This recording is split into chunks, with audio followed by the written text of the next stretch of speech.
I would say that it is unhealthy. I think in previous metas, people complained about similar styles when it was like other Smite mid lane, Smite top lane even. So I would say it's pretty much the same, I think.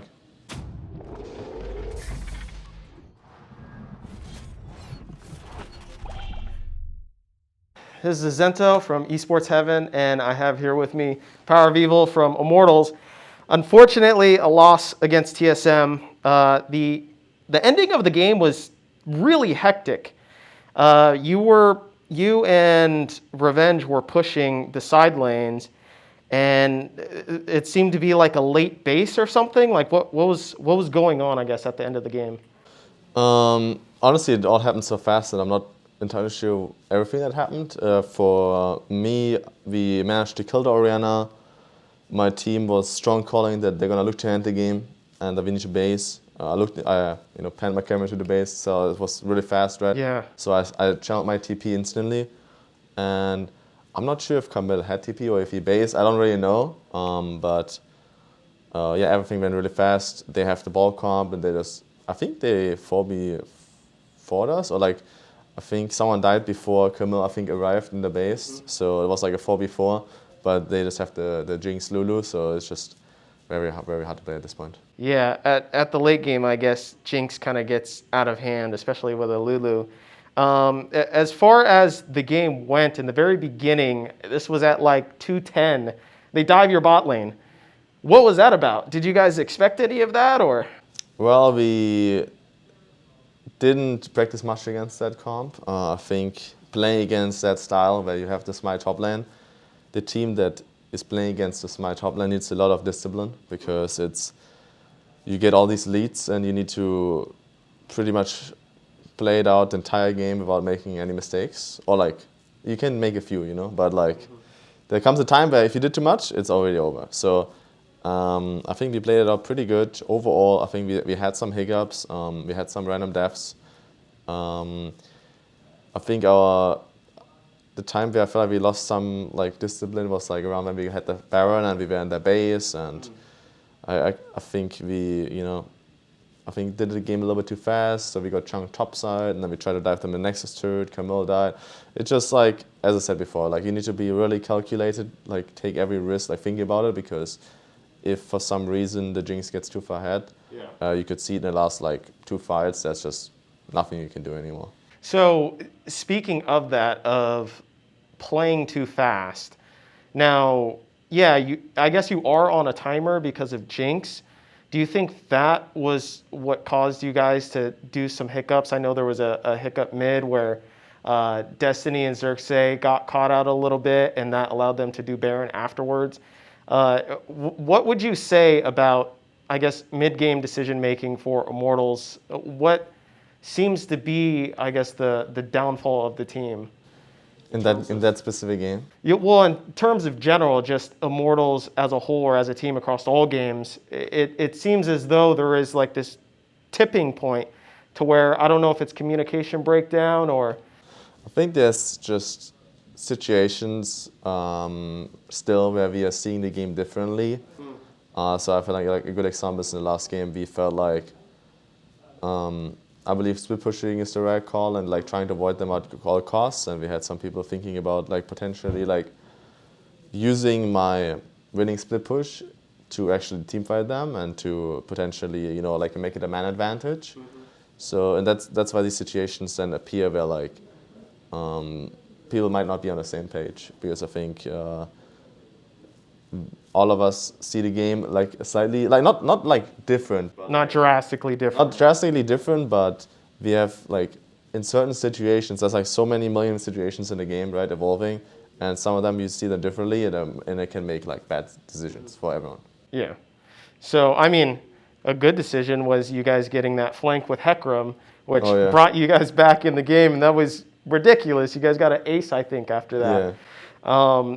So let's talk about Ahri. Back in meta, it's one of your old school champions, actually. Why is she back in meta specifically? Well, I think the biggest reason is actually just a reset on the ultimate. I think that nowadays all the new champions have all these fancy tricks, right? And I think Ahri really just need that reset on the ultimate. I think that's really much it, because it actually can give you this like team fight power where you just like ult and ult and ult and potentially have 8 ultimate charges, right, in one fight. I think that if you compare that, like, let's say to like a Vex, right, like one of the newer champions, right, like if she kills some of your ults, she gets a reset too, and you can see that strength of a champion if you have like this like reset power where you get one kill, and then you can go to next one, and I think Ari really excels at that. I think this game it was not as easy because we never really got to fight. It was kind of just like a try to avoid them and they are like trying to just stall the bleeding, so to say. So it was definitely not like a normal like Auri or like a normal game. It was definitely like, you know, one of these weird smites where you just try to fight it to win all the time through the sideline. What is your opinion on Smite top? Because you certainly had to play, well, not only are they playing the game differently, but now you have to play the game differently, right? It forces you to. And as you were saying, you know, there were some people calling for, let's try and, you know, split push 1-3-1, maybe because of the Smite. Like, what's your take on, I guess, Smite and how it changes the game? Well, yeah, as you said, it drastically changes the game, not only for the team that plays the Smite, but for the enemy team, because suddenly they are playing against a champion that is permanently on every lane, you know, helping out the bot lane, snowballing the game, kind of just creating chaos everywhere, so to say. And we have the champion at top lane that is getting really fat, and we somewhat need to rely on to, like, you know, kind of like calm us down and, you know, like kind of lead us through the game, so to say. So it's definitely a very, very weird style. I think it reminds me a lot of the funnel meta back in the days where you could play like mid and you Janna was like a support, or even when people played like Talon mid lane with Smite. It's just like one of these where like the game balance is a little bit, like it's too easy to abuse. So you don't think it's healthy for the game? Honestly, I enjoyed the funnel mid lane meta when mid lane meta funnel was OP, right? Well, of course, like I enjoyed that, right? But at the same time, when people said it's too OP and it's too dumb to play against, I admitted that I think it's definitely weird that I'm like 10,000 gold ahead of every other player in the game, and that I am pretty much the sole carrier, and like I can do a lot of mistakes, but I'm 10,000 gold ahead, so I can just like one-shot one guy with like 2 auto attacks, right?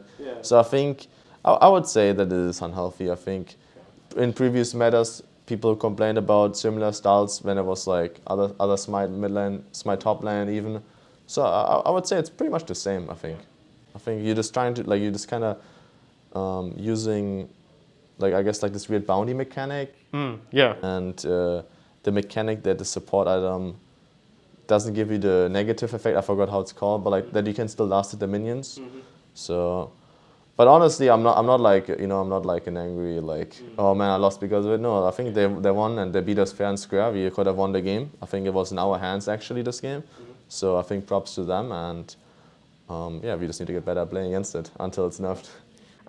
So I guess finally, do you have anything to say to the fans? Because I know you guys have had a rough start to the split and whatnot, so, you know, I figure you might have something to say to them. Well, obviously, you guys can imagine it sucks for us as well. I think we are trying our best to, you know, get back.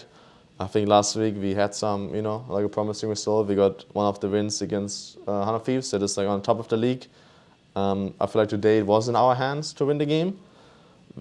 And tomorrow we are playing against EG, so I'm looking forward to see how we play out against them, and we can see, I guess, how much we improved, you know, from week to week. And I think this is going to give us a perspective as players too, like, you know, where we're at right now. And I think hopefully we can, you know, pick up some wins for us and for you guys.